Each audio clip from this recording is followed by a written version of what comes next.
Merci. Eh bien, donc, je vais vous parler de ces grands enjeux qui concernent l'agriculture, l'alimentation et la biodiversité.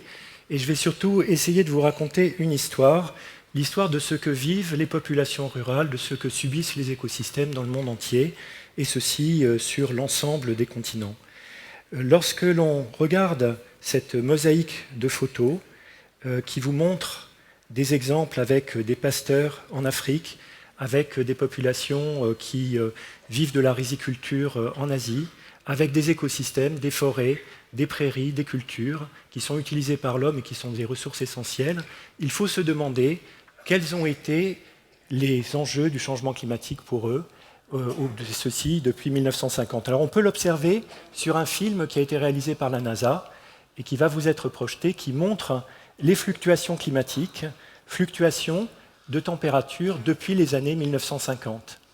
Donc sur ce film, vous allez observer ces variations. Nous partons ici en 1950 et nous allons enchaîner avec, en anomalie par rapport à une température de référence qui est celle des années 50, l'expérience du réchauffement au niveau mondial. Donc vous voyez qu'il y a eu des vagues de chaleur qui ont pu toucher les zones de latitude élevée dans l'hémisphère nord, puis à d'autres moments qui ont touché l'hémisphère sud. C'est donc ces différentes fluctuations qui ont été vécues par l'ensemble des populations, amenant dans certains cas des catastrophes naturelles, des sécheresses, des vagues de chaleur, des manques d'eau qui ont touché toutes ces populations. Donc la première partie concerne ce que nous vivons aujourd'hui et je vais passer en revue des impacts qui ont été observés.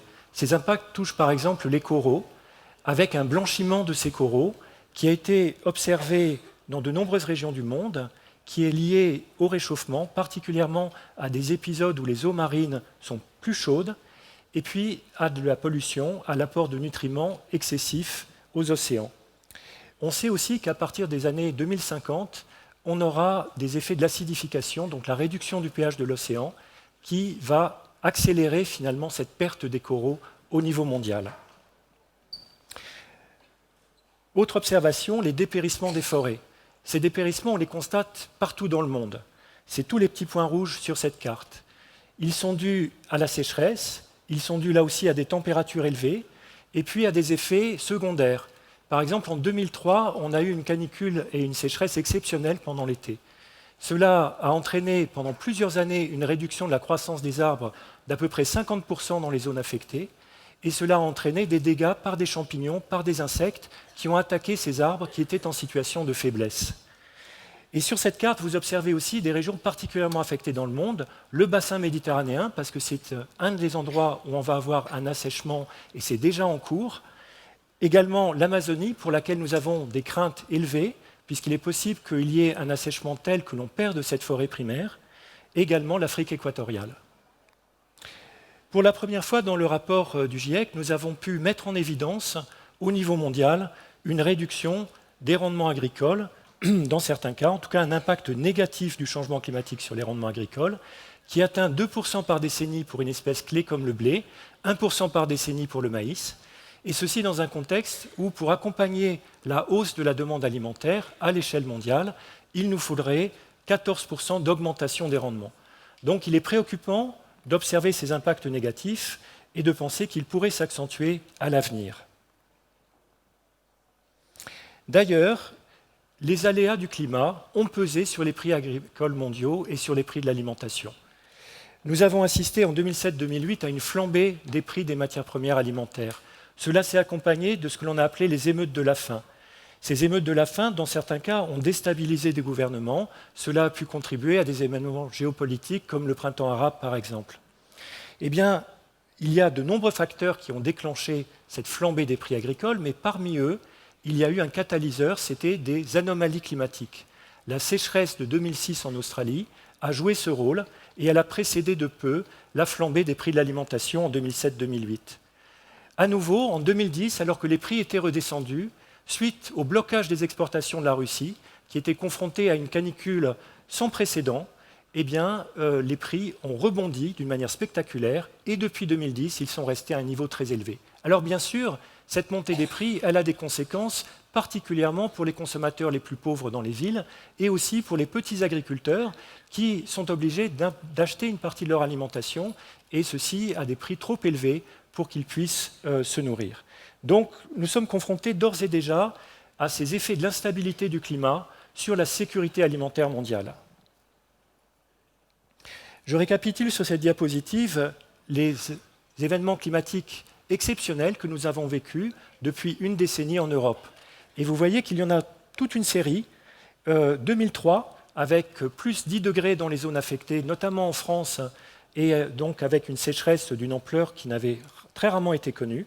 C'est sans doute l'été le plus chaud depuis 500 ans au moins.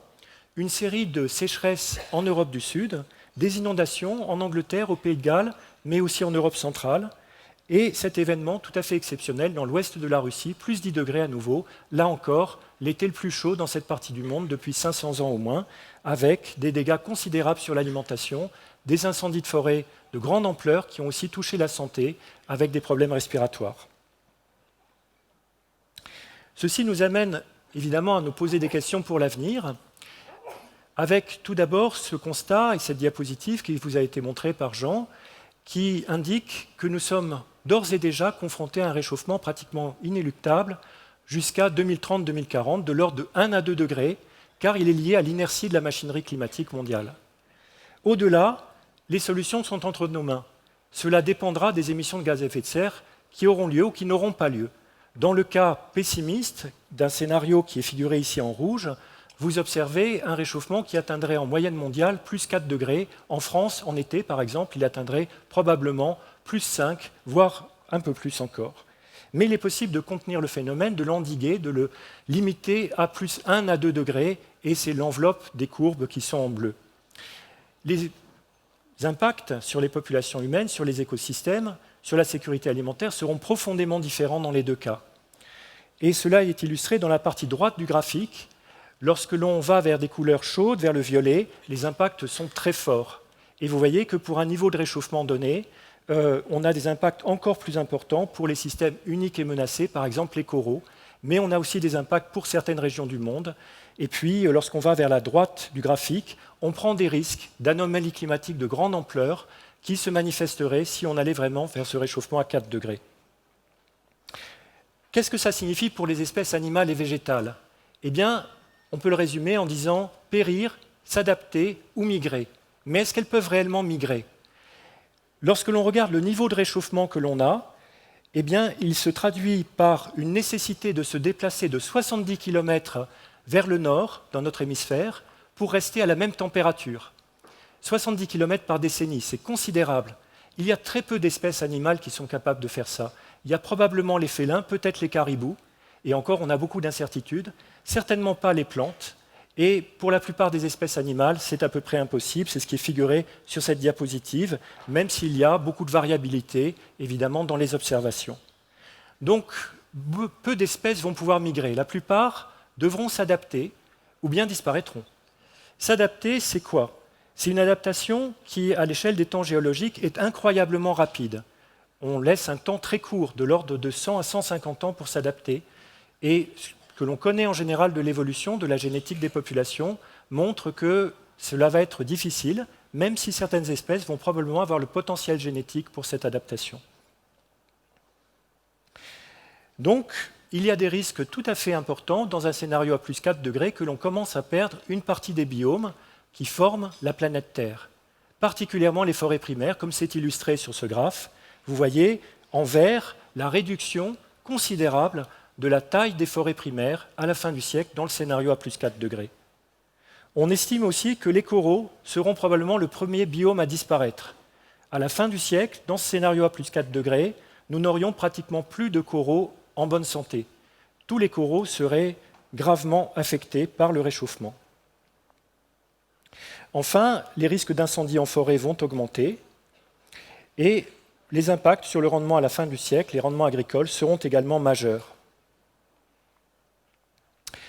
Je voudrais revenir maintenant sur les acteurs de ces changements. Qui produit notre alimentation? 97% des fermes dans le monde entier sont des fermes familiales. Elles représentent 500 millions de foyers et plus d'1 milliard de personnes. 70% des paysans sont des femmes, ce qu'on ignore trop souvent. Ils ou elles produisent 50% de l'alimentation sur 20% des terres. Et bien sûr, ces populations sont gravement fragilisées par le changement climatique. Imaginez des pasteurs peuls dans une région du monde où il y a des sécheresses très graves, ils sont obligés de suivre leurs animaux, de se déplacer pour échapper aux sécheresses. Imaginez des paysans au Bangladesh qui peuvent être soumis à des submersions de leur culture et à des inondations de très grande ampleur. C'est bien ces populations-là qui sont extrêmement fragilisées, menacées par le changement climatique. Alors il est vrai que nous avons actuellement de quoi nourrir toute la planète, même s'il y a 800 millions de personnes qui sont en état de sous-alimentation chronique. Pourquoi avons-nous ces ressources? Parce que nous produisons plus que nous ne consommons par jour et par personne. Mais pourquoi y a-t-il une sous-alimentation? D'abord parce qu'il y a un problème d'accès, donc un problème de revenus, un problème de pauvreté qui limite l'accès à l'alimentation. Et puis aussi parce que nous gaspillons énormément, 30 à 40% de l'alimentation est perdue. Et parce que, disons que nous utilisons une partie des produits végétaux pour la transformation en produits animaux, qui est relativement peu efficiente et qui consomme donc une grande partie des ressources. Ceci amène à s'interroger sur notre dépendance aux écosystèmes qui nous hébergent. Nous avons une dépendance en termes d'alimentation, en termes de fibres, de matériaux et de manière croissante de bioénergie. Nous allons de plus en plus utiliser les écosystèmes pour la production d'énergie. Sur ce graphe, vous voyez la complexité de ce système qui associe les terres, les systèmes d'élevage, la transformation et la consommation. Et vous voyez la place importante de l'élevage dans cet ensemble, ce qui fait que l'élevage est questionné et on ne sait pas si on pourra maintenir la croissance de la consommation de produits animaux à l'avenir au même rythme qu'aujourd'hui. Donc j'en viens bien sûr aux solutions. Pour vous dire qu'il y en a, on peut réellement réduire les gaz à effet de serre dans ce secteur, agriculture, forêt et usage des sols. La gestion des forêts est un moyen tout à fait efficace de restocker du carbone. On peut stopper la déforestation, c'est essentiel. On peut stocker du carbone dans les sols, le potentiel est élevé. Encore faudrait-il avoir les moyens de le mettre en œuvre grâce à des paiements et à des marchés carbone. Si on peut monter à des prix de l'ordre de 50 $ la tonne, on pourra restocker du carbone dans nos sols. On peut limiter, j'en ai parlé, les pertes et les gaspillages alimentaires, et on peut se questionner aussi sur nos habitudes alimentaires et leur évolution à très long terme, mais ça dépend de facteurs culturels, ça dépend de facteurs économiques, et ce serait aussi une source de réduction des émissions de CO2. Nous travaillons bien sûr activement à l'adaptation dans le monde de la recherche, par exemple ces projets qui essaient de trouver les variétés de l'avenir, celles qui vont être résistantes à la chaleur, à la sécheresse. On crible les plantes pour trouver celles qui résistent à ces facteurs, et donc on est en train de concevoir des solutions dès maintenant, puisqu'il nous faut 10 à 15 ans pour produire les variétés de demain. Nous avons aussi des pistes pour les petits agriculteurs, ces agriculteurs familiaux dont j'ai parlé, l'agroécologie, qui permet par exemple de restocker du carbone dans les sols et dans les arbres en ayant un effet de microclimat pour les agriculteurs, et plutôt pour les cultures, pour l'élevage, les protégeant des variations climatiques. Enfin, d'autres solutions pour la biodiversité, des corridors écologiques. On peut avoir également une adaptation des forêts, j'en ai déjà parlé, en réinvestissant dans les forêts pour leur permettre d'être résilientes. Et puis, il faudra transformer, pas simplement poursuivre les solutions existantes, mais envisager des transformations profondes de nos systèmes pour éviter ce qu'il y a sur ce petit dessin qui montre les mauvaises adaptations. Il nous faut évaluer quelles adaptations sont vraiment les bonnes et comment y parvenir. Et pour cela, nous devons observer qui innove et comment. Il y a des innovateurs qui sont au centre du diagramme, à gauche, qui ont toutes les connexions, mais c'est de l'innovation incrémentale. Et il y a ceux qui vont chercher ailleurs, là où on ne connaît pas, qui sont des gens qui font des ruptures, et c'est sans doute aussi là qu'il y a un potentiel de solution. Donc, pour rejoindre le débat sur l'économie positive, on peut dire qu'il faut parler le langage de nos porteurs d'enjeux, à la fois penser au long terme, donc à nos existences, et penser à l'économie, puisque c'est souvent ce qui trouve un écho dans la société aujourd'hui. Nous préparons 2 conférences scientifiques en 2015, avant les négociations de Paris pour la COP21, une sur l'agriculture à Montpellier en mars 2015, et l'autre sur notre avenir commun face au changement climatique à Paris à l'UNESCO en juillet 2015. Je vous remercie. Merci beaucoup.